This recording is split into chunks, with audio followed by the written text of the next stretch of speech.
बलिया जिले के अर्जुनी मोरगांव के बरट टोली गांव की जिला परिषद प्राथमिक स्कूल आज सवाल बनकर खड़ी है। यहाँ पहली से चौथी कक्षा तक 30 और कॉन्वेंट के 20 ऐसे कुल 50 बच्चे पढ़ते हैं, लेकिन ये बच्चे किताबों से ज्यादा पानी और बदहाली से जूझ रहे हैं। इटियाडोर डैम से छोड़ा गया पानी जब नहरों में आता है तो सबसे पहले स्कूल की कक्षाओं में भर जाता है। बारिश में हाल और बुरा, टपकते छत से बच्चों की किताबें, कॉपियां और कपड़े तक भीग जाते हैं। नतीजा, शिक्षा से पहले बीमारियां बच्चों का साथ पकड़ रही है। शिक्षा मंत्रालय और प्रशासन की नाकामी देखिए। 13,50,000 रुपए मंजूर हुए थे नई कक्षाओं के निर्माण के लिए। काम शुरू भी हुआ, लेकिन एक स्थानीय आपत्ति पर नगर परिषद के बिना किसी जांच के निर्माण ही रोक दिया गया। पिछले 5 से 6 महीने से काम ठप पड़ा है। गांव वालों, अभिभावकों, शिक्षकों और बच्चों ने बार बार जिला परिषद और जिलाधिकारी से गुहार लगाई, लेकिन फाइलों के ढेर में बच्चों की पुकार दबा दी गई। अब गांव वालों ने अल्टीमेटम दे दिया है कि 15 दिन में काम शुरू नहीं हुआ तो वो बच्चों के साथ जिला परिषद और जिलाधिकारी कार्यालय में आंदोलन करेंगे।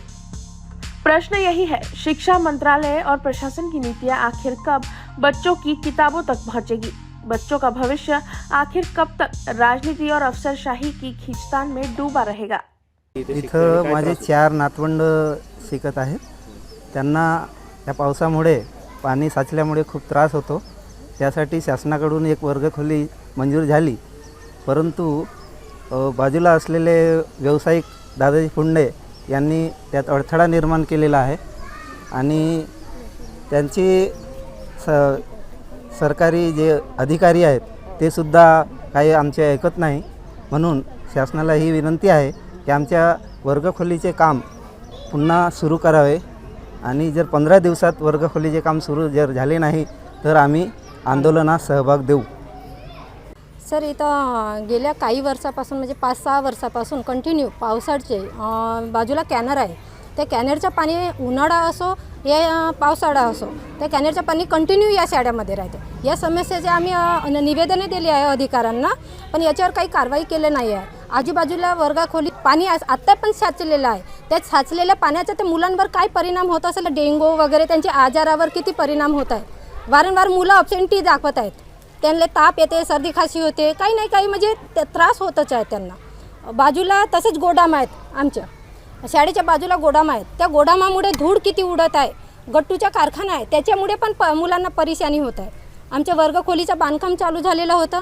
वारंवार ह्या शाळेमध्ये पाण्याच्या वगैरे साचलेलं ते पुराणी इमारत आहे 2007 पासून, ते इमारत म्हणजे भेगा झालेली आहेत इमारतीला, तर पाणी टपकत राहते मुलांच्या बेंचावर, पुस्तकावर, त्यांच्या अंगावर वगैरे।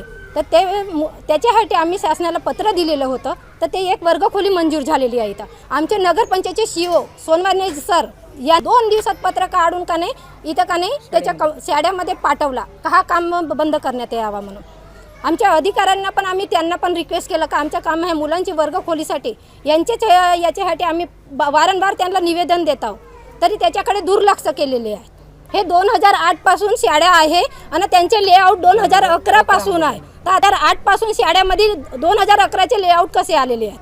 तर या येणाऱ्या 15 दिवसामध्ये अगर जिल्हा परिषदेचे CO साहेब तसेच साहेब अगर याच्यावर काही कारवाई नाही करतील तर येणाऱ्या 15 दिवसाच्या नंतर आम्ही विद्यार्थ्यांना घेऊन, पालकांना घेऊन, समितीचे लोक घेऊन, गावकरी घेऊन त्यांच्या ऑफिसमध्ये आम्ही वर्गखोली भरवणार आहे। माझी मुलगी इयत्ता 3री मध्ये शिकत आहे। या शाळेमध्ये उन्हाळ्यामध्ये कॅनलचं पाणी इथं जमा होतो, पावसाळ्यामध्ये कॅनलमध्ये पाणी खूप साचते सर। खोलीचं बांधकाम पूर्णपणे जीर्ण झालेलं आहे, त्यामुळे मुलं इथं भिजतात सर ना, आणखी मुलांच्या वह्या, पुस्तकं, आणखी त्यांच्या आरोग्यावर परिणाम होतो। पाणी साचून साचतो, त्यांची वारंवार तब्येती खराब होतात। म्हणून शासनाला आमची हेच विनंती आहे, येणाऱ्या काळामध्ये 15 दिवसामध्ये आमच्या कामाची सुरुवात व्हावं हीच आम्हाला अपेक्षा आहे सर। मी मागील सत्रामध्ये जुलै महिन्यात या शाळेत आलो। या शाळेत आल्याबरोबर मला समस्यांचे माहेरघरच वाटलं। इथं अनेक समस्या उद्भवत होत्या। सर्वप्रथम आल्याबरोबर या शाळेमध्ये पाण्यानं माझं स्वागत केलं आहे। जेव्हा मी शाळेत दुसऱ्याच दिवशी आलो तेव्हा कंबरभर पाणी या शाळेमध्ये भरलेला होता। समस्यांचं निराकरण करण्यासाठी आम्ही वरिष्ठ अधिकाऱ्यांकडे पत्रव्यवहार केलेला आहे. नगरपंचायत असेल किंवा आमच्या डिपार्टमेंटलासुद्धा आम्ही पत्रव्यवहार केलेला आहे. पदाधिकाऱ्यांसोबत बोललो, पदाधिकारी आलेत आणि त्यांनी प्रत्यक्ष इथली समस्या जाणून घेतली. त्यानंतर पदाधिकाऱ्यांना वाटले की खरंच या शाळेत खूप मोठी समस्या आहे. त्यांनी एक वर्गखोली मंजूर केली. ती वर्गखोली मंजूर झाल्यानंतर गावकऱ्यांनी सांगितल्याप्रमाणे त्या ठिकाणी आम्ही लेआउट घेतलं. लेआउट घेतल्यानंतर आमच्या वर्गखोली बांधकामाला सुरुवात झाली. वर्गखोली बांधकाम सुरुवात होत असताना चौकशी न करता नगरपंचायतने आम्हाला पत्र दिलं की तुमचं बांधकाम हा सदर व्यक्तीच्या तक्रारीमुळे अवैध दिसतो आहे, आपण तात्काळ बांधकाम थांबवावे असं आम्हाला पत्र मिळालं. त्या पत्राच्या अनुषंगाने आम्ही बांधकाम थांबवला आणि आता जवळपास 3 ते 4 महिने झाला हा बांधकाम बंद आहे. त्यामुळे मी प्रशासनाला विनंती करेन की तात्काळ या आमच्या समस्येकडे लक्ष देऊन आमची ही समस्या लवकरात लवकर मिटवावी. एवढे बोलतो. धन्यवाद. वन्या रवींद्र मेश्राम. माझ्या शाळेचे नाव जिल्हा परिषद प्राथमिक शाळा बरटोली. आम्हाला पाण्यामुळे वास येतो खूप. आम्हाला ते हँडवॉशमध्ये खूप पाणी राहते, त्याच्या कारण आम्हाला जाता येत नाही आणि आम्हाला टाटी ठेवतामुळे आमचे कपडे ओले होतात. कंबरभर पाणी राहते, त्यांची वास येते आणि नाही का पुस्तकी ओले होते, ड्रेस ओले होते.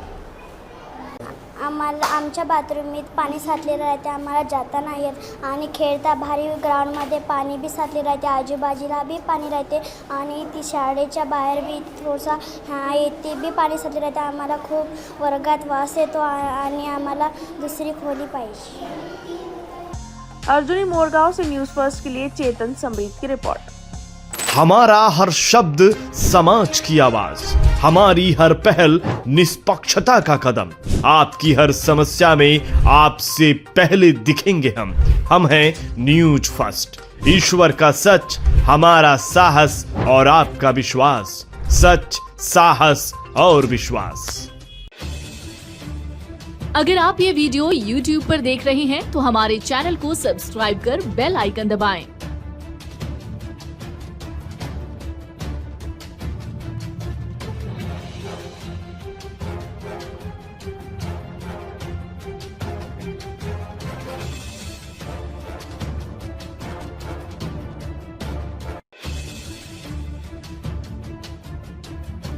और Facebook पर देख रहे हैं तो हमारे पेज को लाइक करें